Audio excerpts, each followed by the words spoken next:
તાજેતરમાં રાજકોટમાં ફન બ્લાસ્ટમાં લાગેલી આગનો મામલો ફાયર બ્રિગેડના ફાયર ઓફિસર અમિત દવેનું નિવેદન સામે આવ્યું છે. ઇલેક્ટ્રિકના વાયરિંગનું એપ્રુવલ સર્ટિફિકેટ માંગવામાં આવ્યું છે.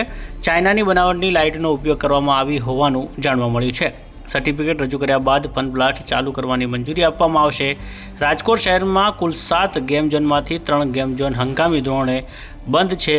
ત્યારે વાત કરવામાં આવે તો ફાયર બ્રિગેડના ફાયર ઓફિસર અમિત દવેનું નિવેદન સામે આવ્યું છે. ગેમ ઝોન ની અંદર આગ લાગી હતી, અત્યારે શું કાર્યવાહી, શું તપાસ અત્યાર સુધી? રવિવારે આપણે ફન બ્લાસ્ટ ગેમ ઝોનની અંદર નાની એવી આગ લાગવાનો બનાવ બનેલો હતો. ત્યારે ફાયર બ્રિગેડમાં કોલ મળતા તાત્કાલિક ઘટના સ્થળે આપણા ફાયર ફાઈટર અને સ્ટાફ પહોંચી ગયા હતા. મીનવાઇલ એ દરમિયાન ત્યાંના સ્ટાફે જ આગ બુઝાવી અને જે કોઈ ત્યાં પબ્લિકના માણસો ગેમ રમવા માટે આવેલા હતા એ લોકોને તુરંત જ બહાર પણ કાઢી દીધા હતા, કારણ કે બધી જ એક્ઝિટ એ લોકોની ખુલ્લી હતી અને કોઈ મોટો બનાવ બનવા પામેલ નથી. એ આપણા માટે સારું છે. બીજું કે ત્યાં સ્પાર્કિંગ થવાથી લાઇટની અંદર કંઈ નાનો તણખો થયો અને આગ લાગવાનો બનાવ બન્યો હતો એવું આપણને જોવા મળેલું. અને ત્યાંના સ્ટાફે જ આગ ફાયર એક્સટિંગ્યુશરથી બુઝાવી નાખેલી હતી. ત્યાંનો સ્ટાફ પણ ટ્રેન હતો, એટલે એ પણ આપણા માટે સારું છે. અને અવેરનેસ હોવી એ ઘણું આપણા માટે પ્લસ પોઈન્ટ છે કે બીજી કોઈ જાનહાની ન થાય, આગ સ્પ્રેડ થતા અટકે.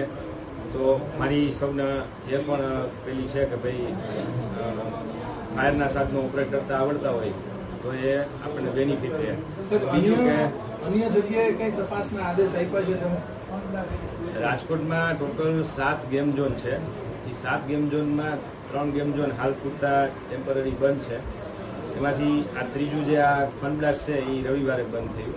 હવે એ લોકો ઇલેક્ટ્રિકના સર્ટિફિકેટ, વાયરિંગનું એપ્રુવલ ને બધું આપી દેશે, પછી એ લોકોને આપણે શરૂ કરવાની પરમિશન છે. સાહેબ એ લોકો પાસે બધું? હા, એ લોકો પાસે બધા ફાયર જે કંઈ લાગતા વળગતા એનઓસી કે જે કાંઈ મંજૂરી છે એ બધું એની પાસે છે. સાહેબ, ચાઇનીઝ લાઇટનો કંઈ ઉપયોગ કરવામાં આવ્યો તો એવી વાત છે? એટલે લાઇટ કઈ કંપનીની છે, ક્યાંની છે એ મને ખ્યાલ નથી, પણ એ તો ઇલેક્ટ્રિકના જે કોઈ એન્જિનિયર કે પીજીવીસીએલના ત્યાં અમારી સાથે હતા, એટલે એ તપાસનો વિષય એ ડિપાર્ટમેન્ટનો છે. એટલે મારી વિનંતી છે કે એમને પાસે ચાઇનીઝ લાઇટનો ઉપયોગ કરી શકાય સાહેબ કે ન કરી શકાય? હવે એ ટેકનિકલી પીજીવીસીએલના લગત છે. એટલે આગ લાગી ત્યારે કેટલા લોકો અંદર હતા અને અંદરનું સ્ટ્રક્ચરમાં તમે તપાસ કરી હશે? સ્ટ્રક્ચર શેનું હતું? ફોર્મનું બનેલું હતું, પતરાનું બનેલું હતું, કેવું હતું? અને આગ જો તણખું તમે કહો છો કે નાની એવી આગ લાગી, આગને વિકરાળ સ્વરૂપ લઈ લેતા વાર લાગે? એટલે ત્યાંનું સ્ટ્રક્ચર જે છે એ આખું ફ્રેમ સ્ટ્રક્ચર છે અને એમાં ટાઉન પ્લાનિંગ ડિપાર્ટમેન્ટે એમને મંજૂરી આપેલી હોય, એટલે એ પણ ટાઉન પ્લાનિંગમાંથી વધુ માહિતી આપ લઈ શકો છો.